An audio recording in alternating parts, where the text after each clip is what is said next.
자, 여기 속도 보이시나요? 800kB, 700에서 800kB, 메가바이트 아닙니다. 이렇게 퀵 커넥트는 무지하게 느립니다.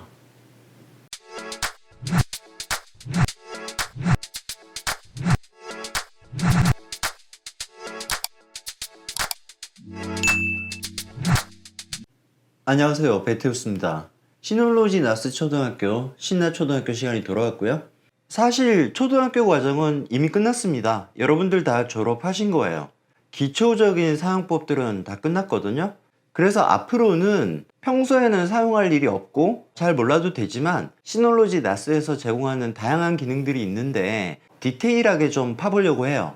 이름을 뭘로 할까요? 초등학교 마쳤으니까 중학교로 할까요?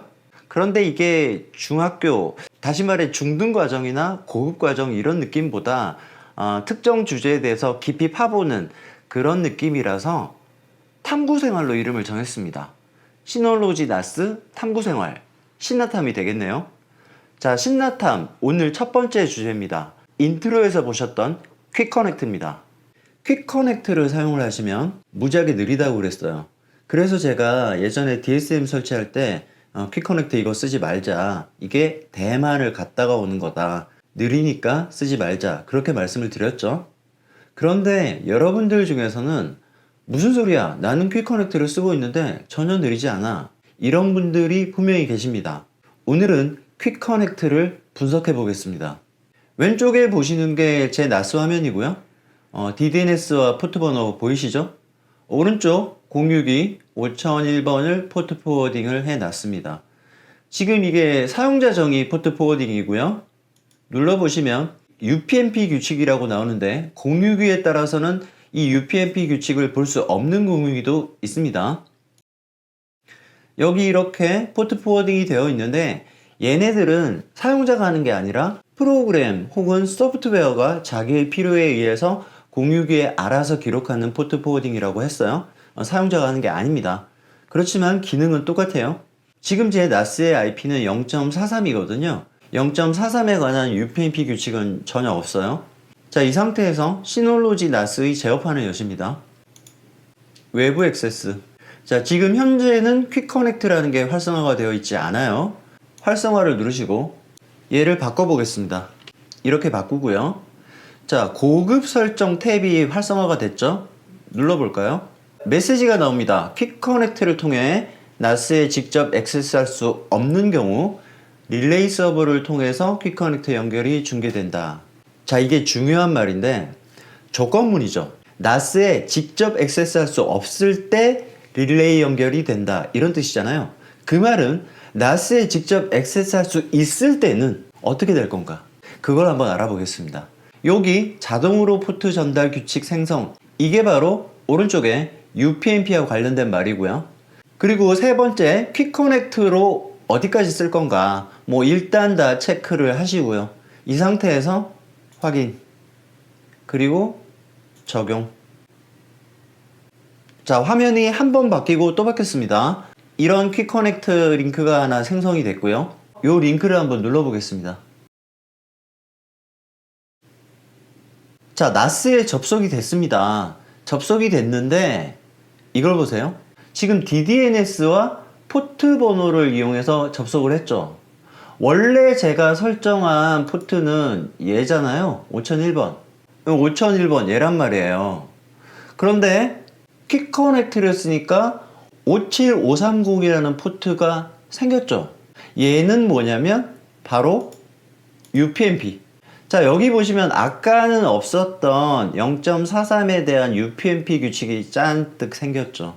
그리고 57530은 여기에 있고 얘는 5001번으로 포트 포워딩을 해줍니다. 이해되세요? 아까 여기서 요 옵션에 의해서 이 포트 포워딩 규칙이 자동으로 생성이 되고 이 포트 포워딩 규칙을 이용을 해서 퀵 커넥트를 썼음에도 불구하고 DDNS와 외부 포트를 이용을 해서 접속을 한 거야. 이게 퀵 커넥트 접속입니다. 그러니까 퀵 커넥트라고 무조건 느린 게 아니라는 거죠. 이와 같이 직접 액세스할 수 있다면 직접 액세스 합니다. 스스로 포트 포워드를 만들고 그 외부 포트와 DDNS를 이용해서 시놀로지 NAS로 접속을 하는 거죠. 자, 그럼 여기서 얘네들을 한번 지워보겠습니다.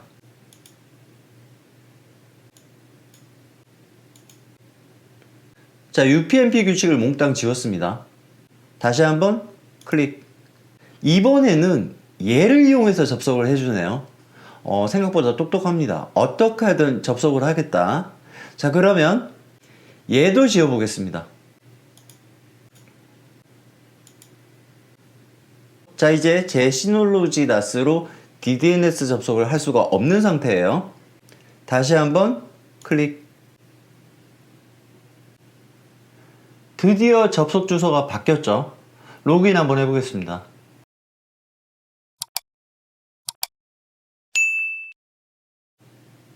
자, 이 상태에서 이 시놀로지 NAS에서 제 컴퓨터로 파일을 한번 다운받아 보겠습니다.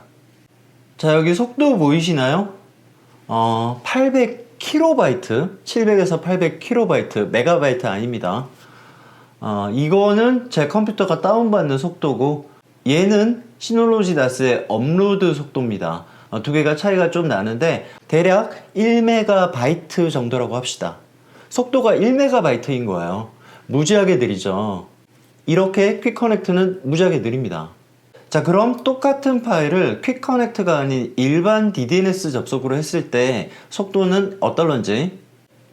자, 속도 보이시죠? 59메가. 아래쪽에 퀵커넥트로 받고 있는 거 비교가 되시나요? 몇 배입니까? 한 50배? 그죠? 이게 퀵커넥트와 일반 접속의 차이예요. 그러니까 퀵커넥트를 쓰지 말라고 하는 건데, 자, 정리하면 이런 거예요.